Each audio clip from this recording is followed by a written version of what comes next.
Hello, in this video I want to show you how to connect Haier refrigerator to the power source. And to do this, first you will need to find a place for the power cable, and at the start it's located right here.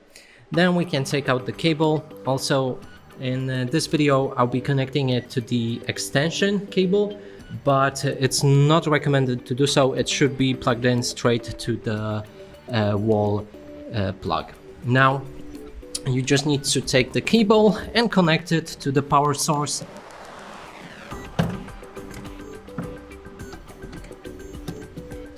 Like that, and your refrigerator should start.